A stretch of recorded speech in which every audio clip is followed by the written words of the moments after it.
Assalamualaikum warahmatullahi wabarakatuh. Anak-anakku, bertemu lagi dengan Bapak pada mata pelajaran fikih. Pada saat ini kita akan membahas tentang bab sholat. Lihat di LKS, bab sholat ada di bab 2. Sholat wajib kita laksanakan karena termasuk di dalam rukun Islam. Rukun Islam itu ada 5. Yang pertama syahadat, yang kedua mendirikan sholat, yang ketiga menunaikan zakat, yang keempat saum puasa di bulan suci Ramadan, dan yang kelima pergi haji jika mampu. Ini rukun Islam, semuanya harus kita laksanakan. Tapi kalau yang kelima manis tato'a ilaihi sabila, itu ada pengecualian hanya bagi orang-orang yang mampu, yaitu untuk melaksanakan ibadah haji. Tetapi syahadat, sholat, zakat, puasa itu wajib sudah kita laksanakan. Apalagi anak-anakku di kelas 7 sudah akil balik, maka wajib melaksanakan sholat. Sholat sehari semalam wajib kita laksanakan 5 waktu. Waktunya sudah ditentukan: subuh, zuhur, asar, maghrib, isya. Inna sholata kanat alal mu'minina kitaban mauquta. Sesungguhnya sholat atas orang-orang muslim, atas orang-orang Islam sudah ditentukan waktunya. Makanya sholat tepat waktu, jangan sampai sholat mengulur-ngulur waktu. Karena fawailul lil musallin allazina hum an salatihim sahun. Orang yang sholat celaka. Jangan sampai kita digolongkan kepada orang-orang yang celaka di dalam sholat. Maka usahakan sholatnya tepat waktu. Bagi anak-anakku yang rumahnya berdekatan dengan masjid, dengan musola, maka sholatnya di masjid atau di musola, jangan di rumah. Kalau perempuan silahkan di rumah saja, lebih utama. Ya, laki-laki sholatnya di masjid.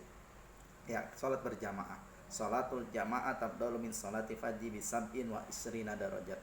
Sholat berjamaah pahalanya lebih besar 27 derajat ketimbang kita sholat sendiri di rumah.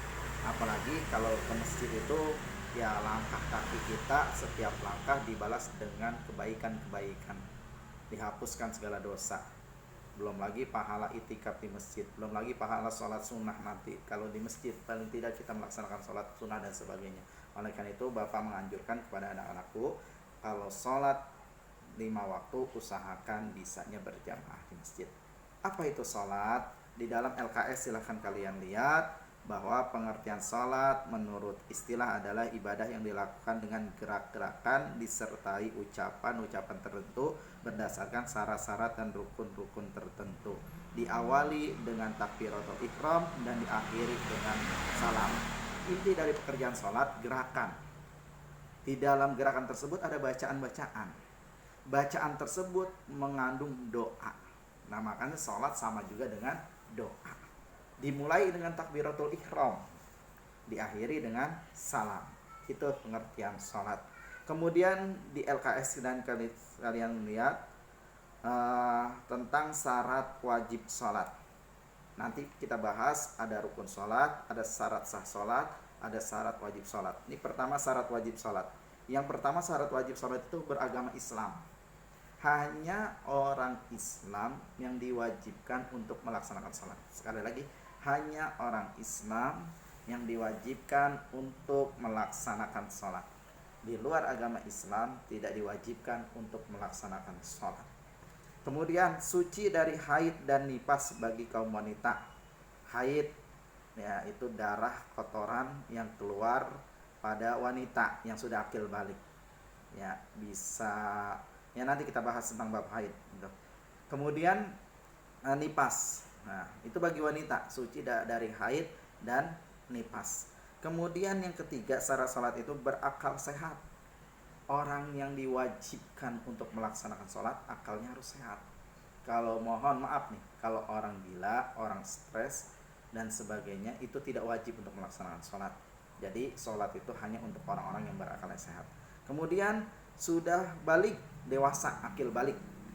Ya, sudah dewasa.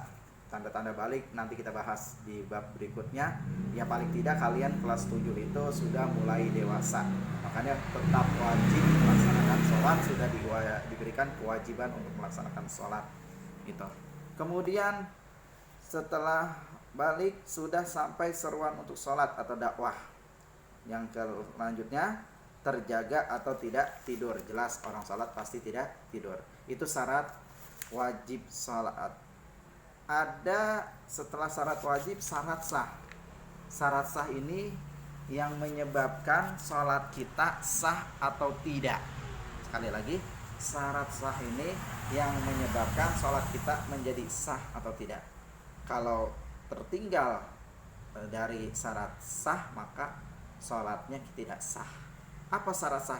Sholat itu suci dari hadas besar maupun hadas kecil. Kemarin kita telah bahas tentang bab hadas dan bab najis. Ada hadas besar, ada hadas kecil. Kalau kita mau sholat, makanya harus suci dari hadas besar dan hadas kecil. Kemudian suci badan kita. Kemarin itu badan kita takut ada najis, maka kalau sholat harus suci badan kita dari najis. Kemudian pakaian, hati-hati dengan pakaian. Kadang-kadang pakaian kita ada najis. Ketika kita akan mau melaksanakan sholat, maka pakaian kita jangan sampai ada najis. Kemudian apa? Suci tempat dari najis. Tempat juga jangan sampai ada najis.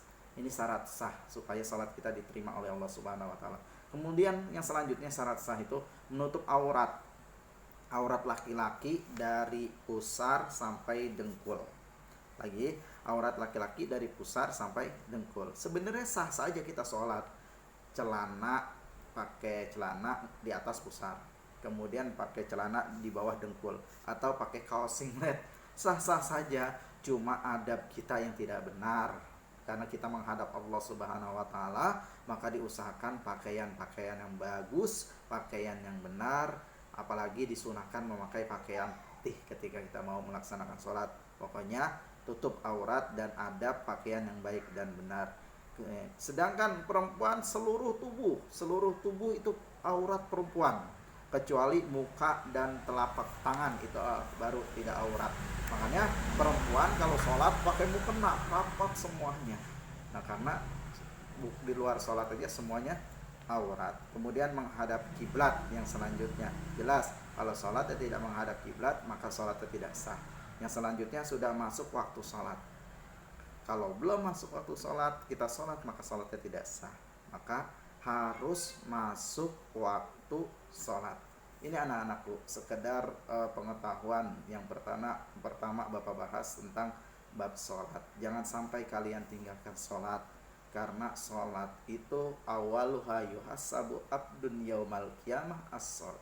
Ija salahat sa'iru amalihi, fa ija fasadat sa'iru amalihi. Sholat nanti amal pertama yang akan dihisab, yang akan dihitung, yang akan diadili oleh Allah ketika kita dipanggil oleh Allah, ketika kita meninggal dunia. Apabila bagus sholat kita, maka pahala ibadah yang lainnya bagus. Apabila jelek sholat kita, maka pahala ibadah yang lainnya nanti akan ikut jadi jelek. Makanya usahakan sholatnya dijaga. Bapak pesan kepada kalian, jangan sampai lalai terhadap ibadah yang nomor satu ini, ibadah sholat. Karena ibadah sholat itu ibarat anggota tubuh kita kepala. Ibarat anggota tubuh kita kepala. Kalau yang lain luka, kalau yang lain tiada, kita masih bisa hidup. Contoh, tangan kita nggak ada dua, kaki kita nggak ada dua, masih bisa hidup. Tetapi manusia kalau sudah tidak ada kepala, nggak bakalan bisa hidup. Makanya di dalam sholat, kepala itu sholat itu ibarat kepala, gitu, mahkota dari semua ibadah. Jangan sampai kalian tinggalkan sholat. Insya Allah nanti pada pertemuan selanjutnya Bapak bahas tentang rukun sholat. Yang ini kalian pelajarin lagi tentang syarat sah dan syarat wajib yang diperintahkan oleh Allah dalam kegiatan sholat. Mudah-mudahan ada manfaatnya untuk kalian. Kita bertemu lagi nanti pada pertemuan berikutnya. Demikian, terima kasih. Assalamualaikum warahmatullahi wabarakatuh.